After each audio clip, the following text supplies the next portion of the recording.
یہاں تک کہ مسجد حرام سے مجھے براق پہ سوار کیا گیا، جبریل مجھے بیت المقدس لے کر کے آئے، پھر بیت المقدس سے جبریل مجھے آسمان اول پر لے کر کے گئے۔ فاستفتح، جبریل نے پہلے آسمان کا دروازہ کھٹکھٹایا، جس فرشتے کی ڈیوٹی تھی اس فرشتے نے کہا من آگا، دروازہ کھٹکھٹانے والا کون ہے؟ قال جبریل، جبریل نے اپنا انٹروڈکشن دیا، اپنا تعارف دیا۔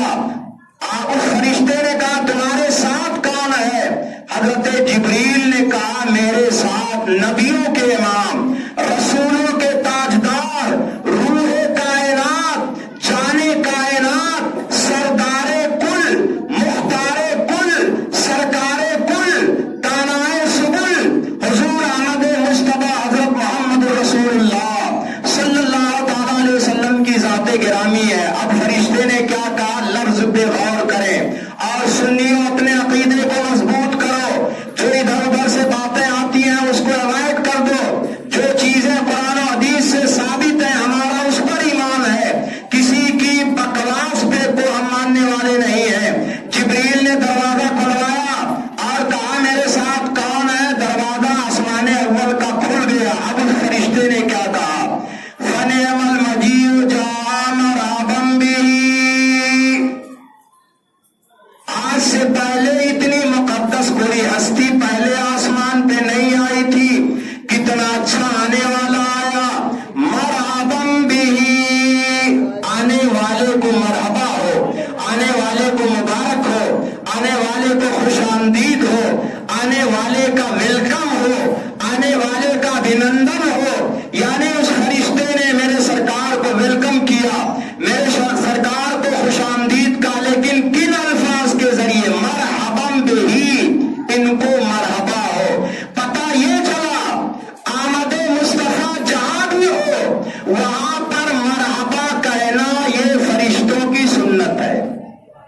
ماہ ربیع الاول کو آمد سرکار ہے، میلاد مصطفیٰ ہے، اس کائنات، ارے یار میرے سرکار ایک آسمان پہ جائیں تو فرشتے مرحبا کہتے ہیں۔ جب میرے سرکار کی جلوہ گری زمین پہ ہوئی، اس کائنات پہ ہوئی، تو ہم مرحبا کیوں نہ کہیں؟ اس لیے سنی مسلمان 12 ربیع الاول کو جلسے جلوس نکال کر کے اپنے نبی کی آمد پر مرحبا کا اعلان کرتے ہیں، مرحبا کے نعرے لگاتے ہیں۔ میں نے اپنے ایک نعتیہ کلام میں فرشتے نے کیا کہا اس کو پیرونے کی کوشش کیا ہے۔ آج محبوب پروردگار آ گئے، آج محبوب پروردگار آ گئے، آسمانوں میں بڑھ کے بہار آ گئے، آسمانوں میں بڑھ کے بہار آ گئے، مرحبا کی صدا پر لبے انبیاء، مرحبا کی صدا پر لبے انبیاء، تاجدار آ گئے، تاجدار آ گئے، آسمانوں میں بڑھ کے بہار آ گئے۔ میرے سرکار ارشاد فرماتے جبریل امین نے جب مجھے آسمان میں داخل کیا، وہاں پہ ایک شخصیت بیٹھی ہوئی تھی، ایک ذات بیٹھی ہوئی تھی نورانی چہرے والی۔ جبریل نے کہا ھذا ابوک آدم، یا رسول اللہ یہ آپ کے باپ آدم ہے، فسلم علیہ، ان کو سلام کرو۔ میرے نبی ارشاد فرماتے فسلمت علیہ فرد السلام، میں نے اپنے باپ آدم کو سلام کیا، انہوں نے میرے سلام کا جواب دیا۔ آگے فرماتے پھر آدم نے بھی کہا مرحبا بالنبی صالح والابن صالح، صالح نبی کو مرحبا ہو، صالح بیٹے کو مرحبا ہو۔ ظاہر سی بات ہے بیٹا کسی بلند مقام پہ پہنچے تو باپ کو خوشی ہوتی ہے۔ میرے سرکار آدم کی اولاد سے ہیں، میرے سرکار جب آسمان اول میں گئے آدم خوشی سے پھولے نہیں سما رہے تھے، مرحبا کہہ رہے تھے۔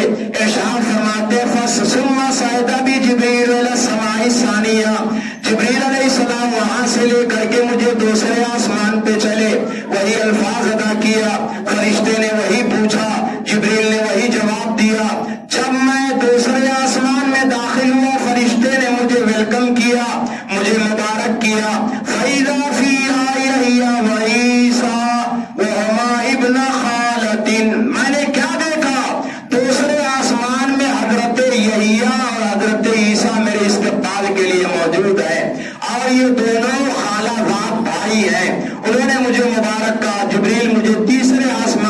کر کے چلے. تیسرے آسمان کا دروازہ کھلوایا. جب میں تیسرے آسمان پہ پہنچا میں نے کیا دیکھا, وہاں پہ حضرت یوسف علیہ السلام میرے استقبال کے لیے موجود ہیں, خوش آمدید کے لیے موجود ہیں. چوتھے آسمان پہ گیا میں نے وہاں حضرت ادریس علیہ السلام کو پایا. پانچویں آسمان پہ گیا میں نے وہاں پہ حضرت ہارون علیہ السلام کو پایا. اب میں چھٹے آسمان پہ پہنچا میں نے وہاں پہ حضرت موسیٰ علیہ السلام کو دیکھا. چھٹواں آسمان اور موسیٰ کو یاد رکھیے گا, یہ آگے ابھی 5 منٹ کے بعد کام آئے گا. موسیٰ علیہ السلام کو میں نے دیکھا, انہوں نے مجھے مبارک کیا, انہوں نے مجھے مرحبا کیا.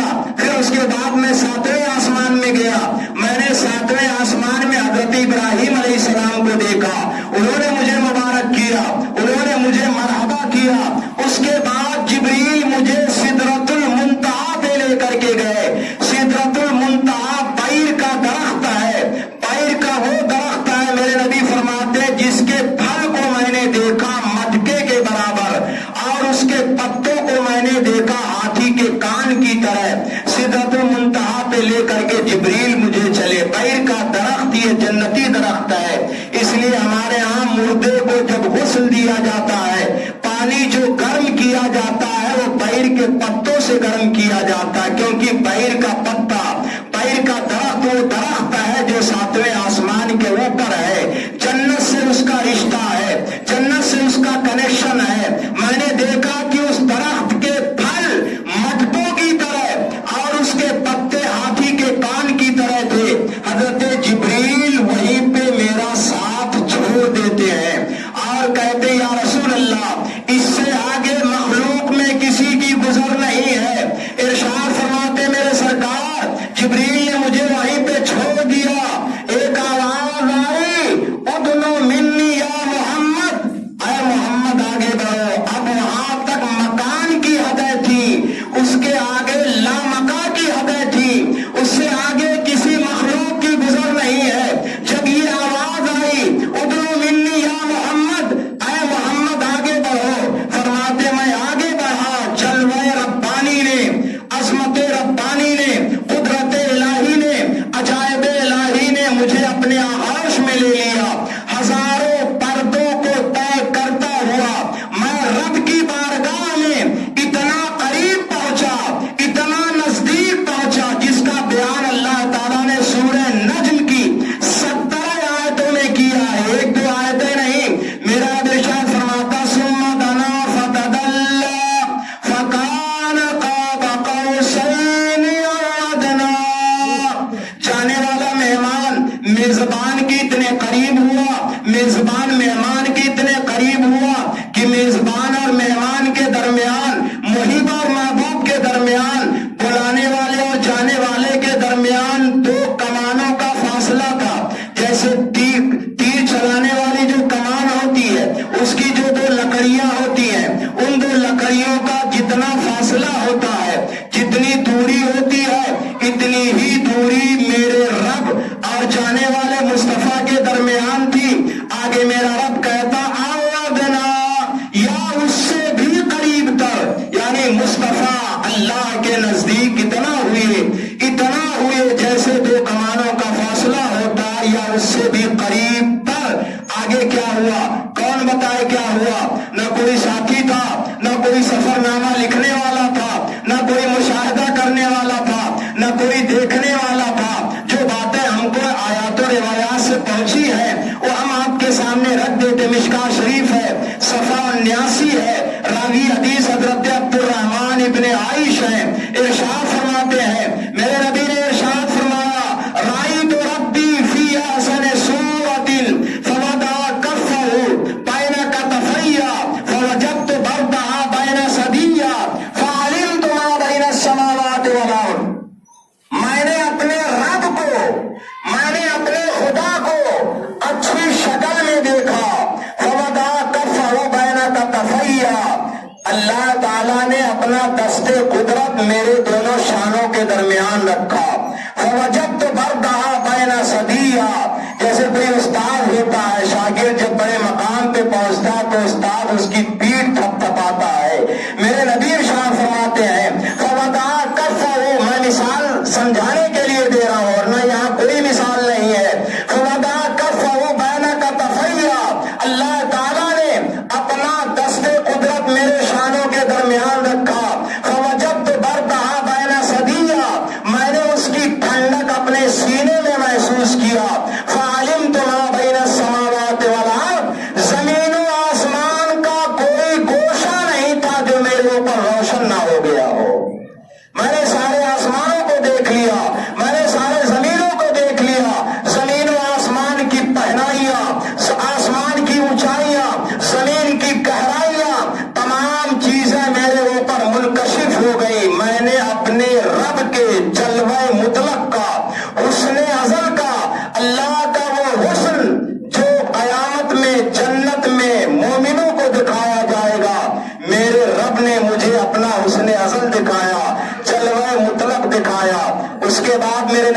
آگے ارشاد فرماتے ثم فرضت علیہ الصلاۃ 50، میرے اوپر 50 نمازیں فرض ہوئی۔ 50 نمازوں کا تحفہ لے کر کے میں واپس آ رہا تھا، چھٹے آسمان پر واپسی پر موسیٰ علیہ السلام سے ملاقات ہو گئی۔ میں نے کہا تھا موسیٰ علیہ السلام کو اور چھٹواں آسمان یاد رکھیے گا، یہ آگے کام آئے گا، چونکہ میں نے سرسری طور پہ بیان کر دیا، پوری حدیث کو میں نے تلاوت نہیں کیا۔ مسلم شریف کی حدیث میں ہے میرے سرکار جب مسجد حرام سے چلے تھے اور زمینی سفر کا سلسلہ چالو تھا تو ارشاد فرماتے ہیں میں مسجد اقصی جاتے ہوئے رأیت موسیٰ فی قبرہ وہو قائم یصلی، میں نے موسیٰ علیہ السلام کو راستے میں دیکھا کہ اپنی قبر میں کھڑے ہو کر نماز پڑھ رہے ہیں۔ جب میرے نبی مسجد اقصی جا رہے تھے، موسیٰ کی قبر سے گزر ہوا، میرے سرکار فرماتے میں نے موسیٰ کو دیکھا کہ اپنی قبر میں نماز پڑھ رہے ہیں۔ جب مسجد اقصی پہنچا فحانت الصلاۃ وامنتم، آدم علیہ السلام سے لے کر کے عیسیٰ تک جتنے انبیاء رسول آئے ہیں سب کے سب وہاں موجود تھے، نماز کا وقت ہو گیا، میں نے ان کو نماز پڑھائی۔ ظاہر سی بات ہے اس نماز پڑھنے والے میں موسیٰ بھی نبی ہیں، وہ بھی رہے ہوں گے۔ ادھر موسیٰ اپنی قبر میں ہے، ادھر مسجد اقصی پہنچ جاتے، سوال یہ پیدا ہوتا کیا موسیٰ کی رفتار ہمارے نبی سے تیز تھی؟ ادھر میرے نبی نے ان کو قبر میں دیکھا نماز پڑھتے ہوئے، ادھر بیت المقدس میں ان کو دیکھا، اور میرے سرکار جب چھٹے آسمان پہ گئے تو وہاں بھی موسیٰ کو پایا، تو کیا موسیٰ کی رفتار میرے سرکار سے تیز تھی؟ ایسی بات نہیں ہے، چونکہ موسیٰ کو میرے نبی کا استقبال کرنا تھا، میرے نبی کو ویلکم کہنا تھا، اس لیے جو استقبال کرنے والا ہوتا ہے وہ پہلے موجود ہوتا ہے، اور مہمان جس کا استقبال کیا جاتا ہے وہ آن بان کے ساتھ شان کے ساتھ بعد میں آتا ہے۔ اس لیے موسیٰ کو قدرت الہی نے پہلے بیت المقدس میں پہنچایا، کیونکہ وہاں بھی موسیٰ کو استقبال میں شامل ہونا تھا۔ پھر موسیٰ کو قدرت الہی نے چھٹے آسمان پہ بھی پہنچایا، کیونکہ وہاں بھی موسیٰ کو استقبال کرنا تھا ہمارے نبی کا۔ جب میرے سرکار واپس آ رہے تھے تو پھر موسیٰ سے ملاقات ہوئی۔ موسیٰ نے کہا کیا ملا؟ میرے نبی نے فرمایا 50 نمازوں کا تحفہ ملا۔ جتنی عبادتیں مسلمان کرتے ہیں، زکوٰۃ ہے، روزہ ہے، حج ہے، جتنی بھی عبادتیں ہیں وہ ساری عبادتیں زمین پر فرض کی گئی، لیکن نماز وہ عبادت ہے جو اللہ نے اپنی بارگاہ میں بلا کر کے مصطفیٰ کو عطا کیا ہے۔ یہ وہ عبادت ہے جو آسمانوں سے پار، عرش الہی سے آگے، سدرۃ المنتہا سے پار اللہ نے اپنی بارگاہ میں فرض کیا ہے۔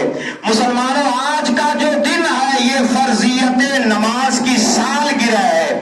جیسے ہمارے بچوں کا برتھ ڈے آتا ہے تو ہم اس دن کچھ نہ کچھ پکوان پکاتے ہیں، فاتحہ دلاتے ہیں، خوشی کا اظہار کرتے ہیں، تو اسی طریقے سے نماز کی فرضیت کا آج کا جو دن ہے یہ فرضیت نماز کی سالگرہ ہے، فرضیت نماز کا دن ہے۔ اس عبادت کی حفاظت کرو، اس عبادت کا خیال کرو۔ میرے سرکار فرماتے میں نے موسیٰ سے کہا 50 نمازیں فرض ہوئی، موسیٰ نے جواب دیا ارجع الی ربک فاسألہ التخفیف قد جربت بنی اسرائیل وعالجتهم اشد المعالجہ ان امتک لا تستطیق۔